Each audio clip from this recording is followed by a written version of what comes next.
Alright guys, welcome back. It has been forever since I've worked on the Rat Rod bike, and I figured it's time to bring it back. It's time to finally finish it all. So I'm gonna flip around the camera and show you what we're working with here. So this is the Rat bike. It has been sitting for probably a year at this point. I got it to the point where I had to start doing the stuff that wouldn't really make sense to do separate videos for, like, putting set screws in the sprockets, getting those lined up, getting chains on there, getting a rear sprocket on that wheel, fixing the handlebars, hooking up controls, kill switch, that kind of thing. So that's what I'm going to start with. Just basically getting this ready and running, and then take it for a little ride. So yeah, first thing, this yoke or clamp, whatever you want to call it, even on the donor bike, it always did this where the handlebars would lean directions, which isn't great, especially when you have this much leverage. So what I ended up doing before was putting a self-tapper in there just to keep it clocked in place. So I'm going to go ahead and do that again. Alright, so we're off to a great start here. My self-tapper snapped off and is now a self-pin, which is fine because it serves the same function and I don't care. So yeah, no more flopping around. On to the next thing. So before we fire this up, we are going to need a muffler. I borrowed this muffler that I made for this bike for a different project. So we are just going to continue that theme, and we're going to borrow the muffler from that Briggs flathead up there.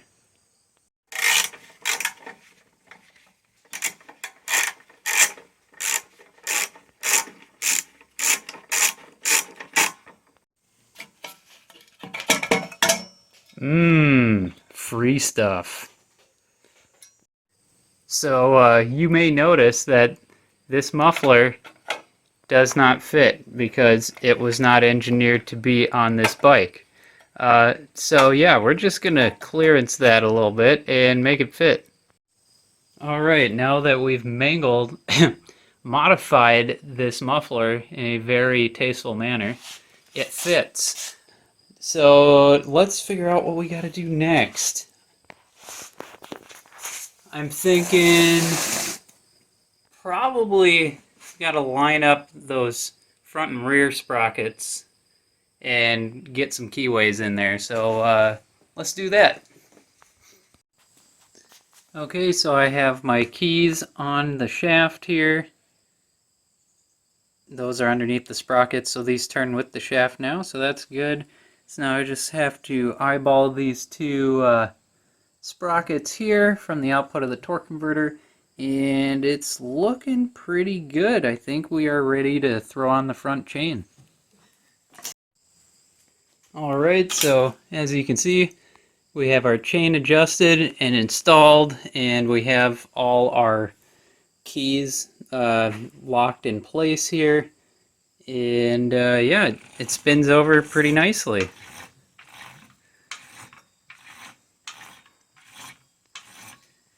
So that's good. And then we have to figure out some sort of sprocket for the rear wheel here. Or I might use another rear wheel that I have laying around. So time to solve that problem. Alright, so I have decided I am going to keep the original 26-inch wheel because that's where I calculated the gearing for the top speed that I want on this. So I need to take that wheel there, and I'm going to pull the sprocket and rake joint off of that, and then I'm going to go ahead and put it over on this 26-inch wheel, and then I'm going to true it and put it back on. So I'll see you then. Alright, I have the rake joint made from the Flame floor mat and sprocket ready to go. But check out the bike without the rear wheel. Man, that really puts in perspective how low this thing is. Oh, that's sick. Alright, so I have the sprocket on here, and I'm using the old swing arm from my motorized mountain bike. Go ahead and check out my older videos for that build. But anyway, as you can see here, uh, this is our Truig stand, and I have my work cut out for me. The sprocket's not particularly great either, but as is standard Chinesium. But yeah, I'm gonna try to get that wheel a little bit less tacoed. Okay, so I went and put a couple of zip ties on here so I can use them kind of as gauges to see how far out of true the wheel is. You can see where it rubs and then it doesn't. Then on this side as well, rubs and doesn't. Wheel just kind of goes back and forth. So I'm just going to tighten spokes on this side to go this way while loosening on the other side, and then vice versa on this side until it's all pretty much even and I center the gap between those two zip ties. Alright guys, welcome back. I've been working on this for a little while, and this wheel is bent up pretty bad, but I think it's close enough where we can run it and it shouldn't be too lumpy or rub on the brakes too much.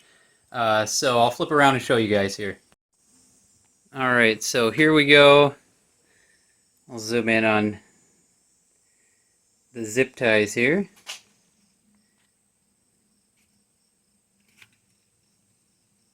So you can see it moves back and forth a little bit. It's still not perfect by any means, but that's doable now. And I'm starting to get some like up and down, unfortunately. So that means that the hub is going to be slightly out of center from adjusting spokes too far and slightly unevenly to try to make up for the bends, but there's just only so much you can do with old bent up wheels. So we're going to roll with this, and if it doesn't work out, I'll switch wheels, but I think it's close enough for now.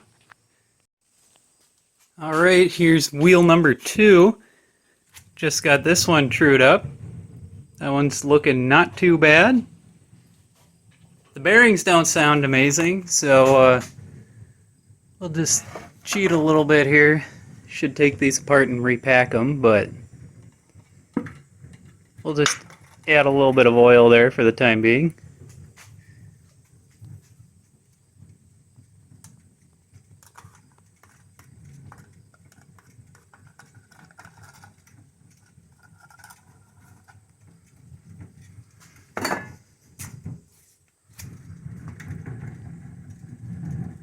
I tightened them up because they were so loose. Oh, those are disgusting. But at least it rolls good. So now we got both wheels back on and trued. And, well, trued close enough. They roll nicely now and don't rub on the frame. Yeah, now we have to figure out some chain alignment here. And we have our front sprocket up there, and then our rear one back here. And I think if we gun sight this here, I think we are a little, yeah, we're a little off. The rear sprocket is going to need to go to the left, so I'm going to have to space this out with some washers or something, I think. But first I'll get that front sprocket tighten down and get a chain on it and just kind of line up the chain and see where this goes to see how far off we are and how far out we can go with this rear sprocket before it has clearance issues with the rear swing arm, or just arm, because it doesn't swing. Alright, well, I got lucky. I only had to adjust the jack shaft here. I didn't have to modify anything or add spacers, so I'll flip around and show you guys here. So all I did here was flip around this sprocket so this part of the hub was facing this way, and that made enough room where I was able to slide this sprocket over and then line it up to a point where it lined up with the rear chain. So yeah, that turned out pretty good. Alright, here we go. We have two chains on, and the bike rolls forwards and backwards. It's not making any weird chunking sounds. This is awesome. I checked out the clutch. It is working. If you pull the rope, the front driver spins. So yeah, this is coming along good. I think next we are ready for hand controls. Alright, we are back. We have a throttle cable down here attached to the carburetor, and we found a grip. This is a combination of 3 different ones I had laying around. The one that I ordered came with 2 left-handed ones. So that was fun to figure out. We have another hand grip. We also have a kill switch wired to the kill on the engine side, and then I just threw a self-tapper there onto that reinforcement plate for the ground side. So yeah, this moves and returns properly. So yeah, everything's working good there. It looks like, what do we have left? Brakes and a fuel system, and then put oil in it, and that is it. Alright guys, welcome back. So today I'm going to get some brake levers on there, and then get some brakes on down by the wheels on the forks. And then cables will be coming in the mail later this week, and then hopefully we'll have some brakes. And once those cables are routed, then we can get a fuel tank on there, and then we are this close to getting this thing running. Alright, we now have most of a brake system. We got the rear brake on, front brake on, and we got both our hand levers at a good angle too. Should be able to just grab it with 2 fingers, so that'll be nice. I am going to go ahead and fill up this engine with oil before I forget, and then that way it's ready to go once we get the brake cables in, and then can install the fuel tank. Alright, so I decided to get the fuel tank ready just so I could see how it lined up and sat on the frame for fuel flow, and it was a good thing I did. Now, I tried to order one with a straight petcock, but it looks like they all come with this L shape now, regardless of what the picture shows when you order it. And I'm not a fan of these. Initial impression is not great. The threads were not correct when I put that into the tank, and I had to use some Teflon tape just to even get it to thread up.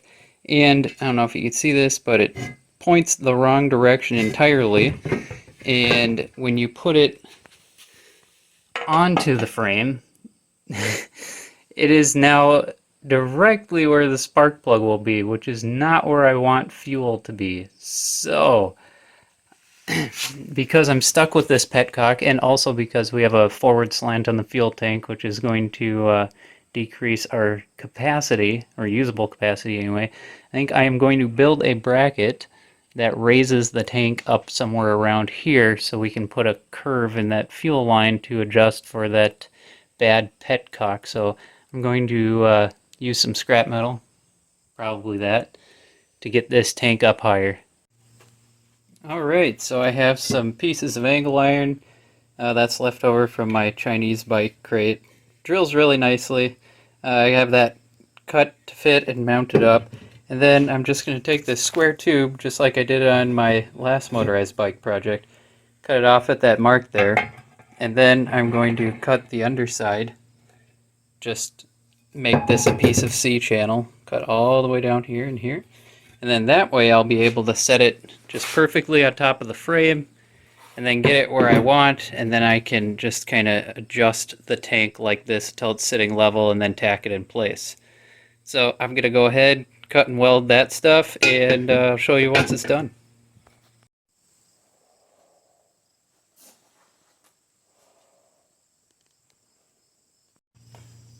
Alright, we have our fuel tank mounted.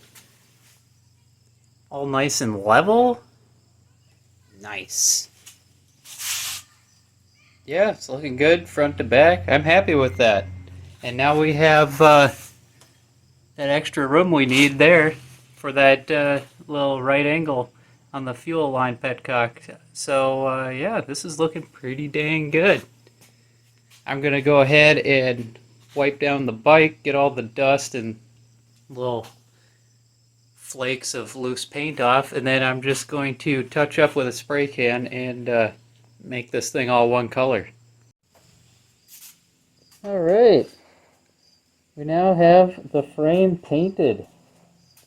This was just a quick job with a rattle can. I didn't tape off anything, just kinda winged it, did a little touch up here and there. I think it looks 100 times better.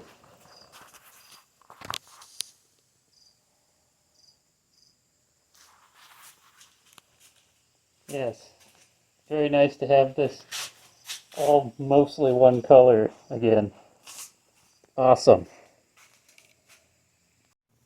Alright, welcome back. It's a couple of days later. I decided to do a second coat on this paint, and I also painted the head tube here because I realized it was the only part of the bike that wasn't black. So I just decided to finish the scheme here. But yeah, it is looking super sick.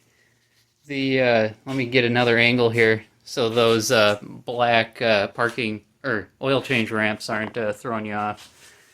But yeah, I'm digging it. I did find out it has a little bit of an oil leak over the last couple of days. I'm just gonna have to get a new gasket for that side cover.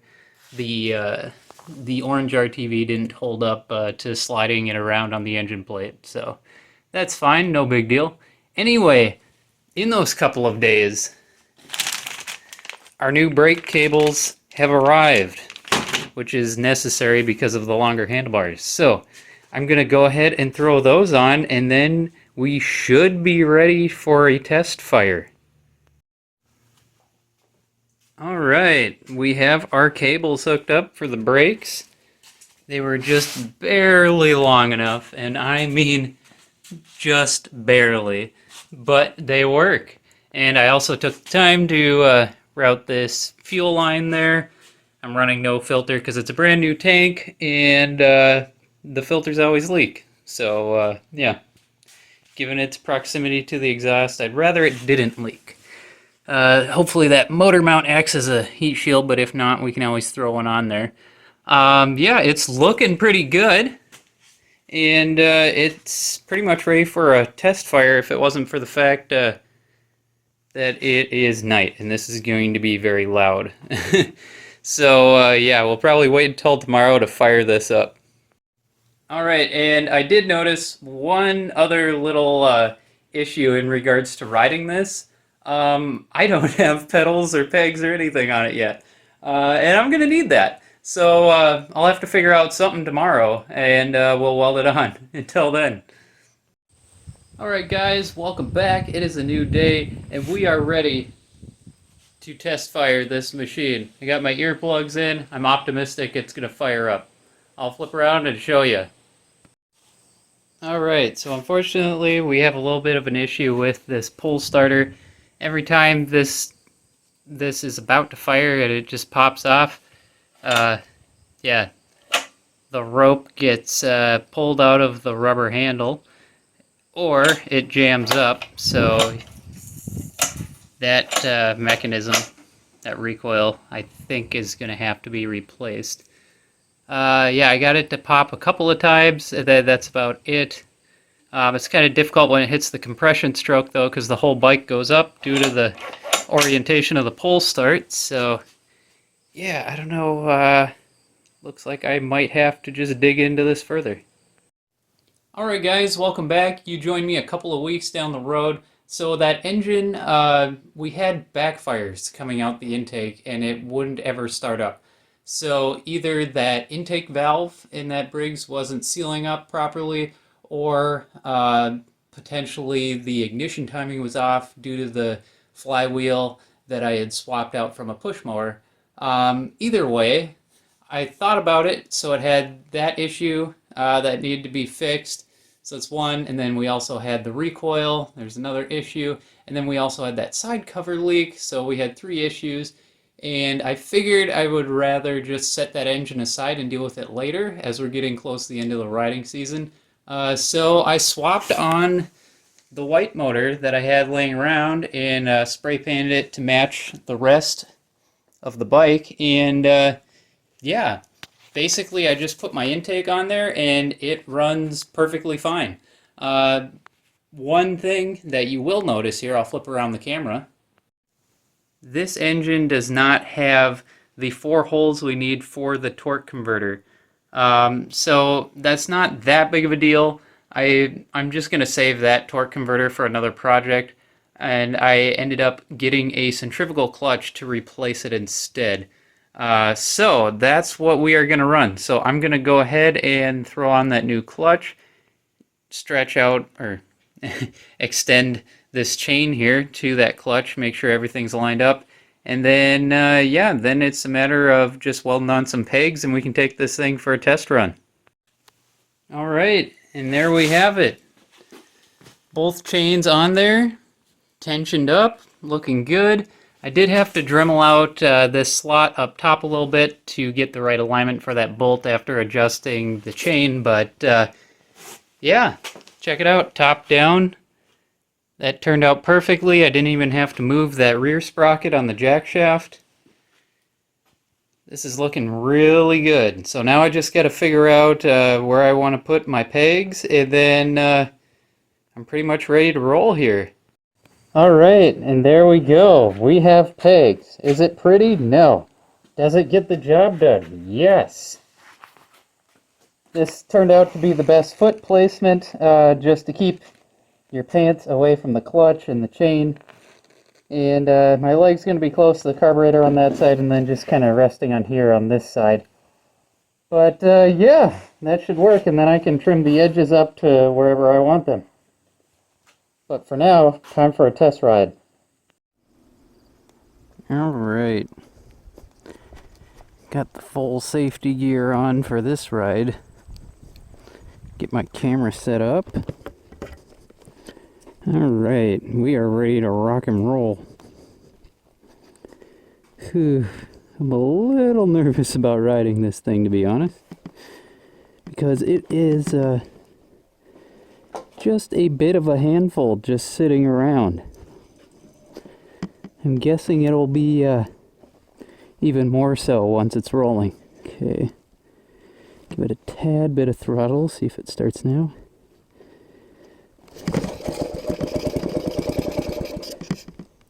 Almost.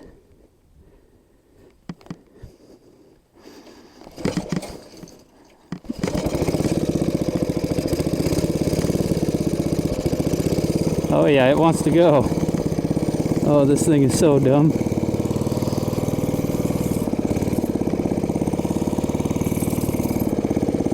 Ooh. This thing is really a weird riding position. Holy shit. This is way too fast. Oh no.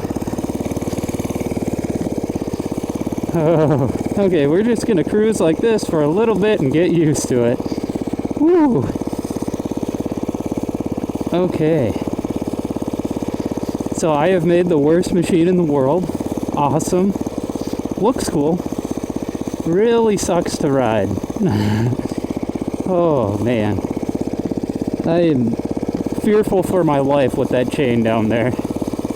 Let's see if it has any balls though. Okay. That's actually not too bad. If it wasn't for the absolutely terrifying handlebars, this might be a good bike.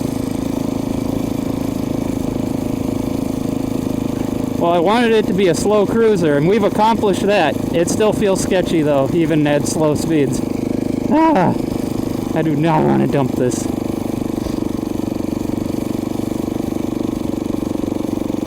Oh, how could something be so scary at this slow speed? Alright, let's see if I can get some balls here. Oh god. Okay, and thankfully that's about all she wrote. Oh man. This reminds me of a chopper I rode That was based on a RV90 platform, which is kind of like a two-wheel Honda ATC kind of thing. Except I think it was made by Suzuki or Yamaha. Anyway, same real sketchy steering. And same really grunty low torque, and then a whole lot of nothing after that. I thought that muffler would be an issue, but it's not. So that's good at least.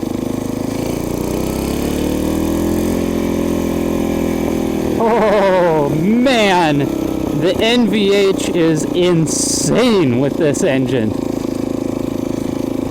I thought the two-strokes were bad. Wow.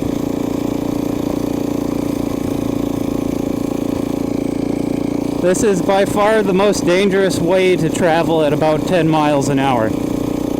Oh, Jesus. I haven't even tested the brakes yet. I suppose I should do that. Okay, they work. We'll wait for this truck to go by over here. Probably looking at me like I'm insane. Alright. Oh, okay. Feet on the pegs at all times.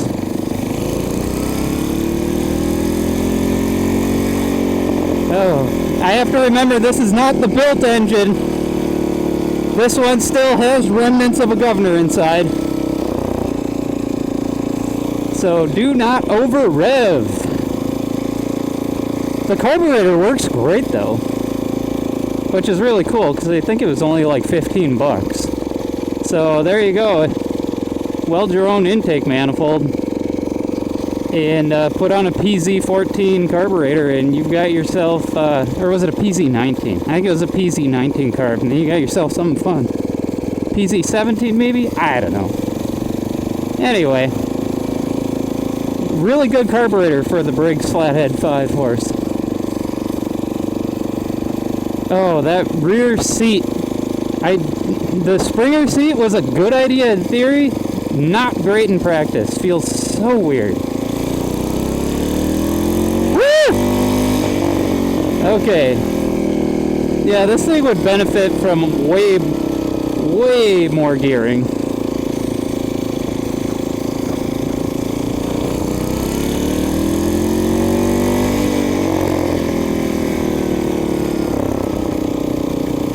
Alright.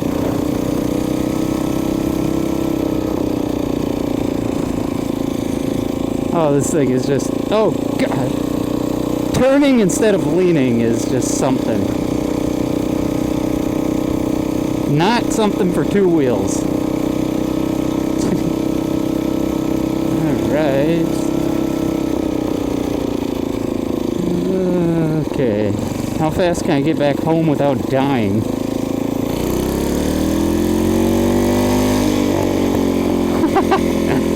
Okay, so the engine's kind of fun. The engine's kind of fun. Even though it's a vibrating mess, it's kind of fun. I don't think I'll do this style of chopper, though, again, with that extended front fork and the ridiculously long handlebars. Because, I mean, I got full ape hanging going on here. Woo! Man, that Briggs is just, it's just begging to go this whole time. You can really tell its power band is a lot lower than those two strokes. Yep, that's about done there.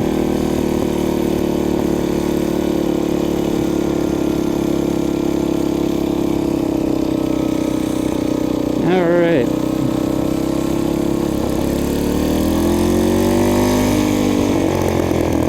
Oh man, that's sketch. Okay, we're gonna go in before I fall off. Kill switch work? Ooh. Yes. Woo! Oh man! What a machine! Alright guys, thanks for watching. I hope you enjoyed the video. I'm really glad that I got this project finished and on the road.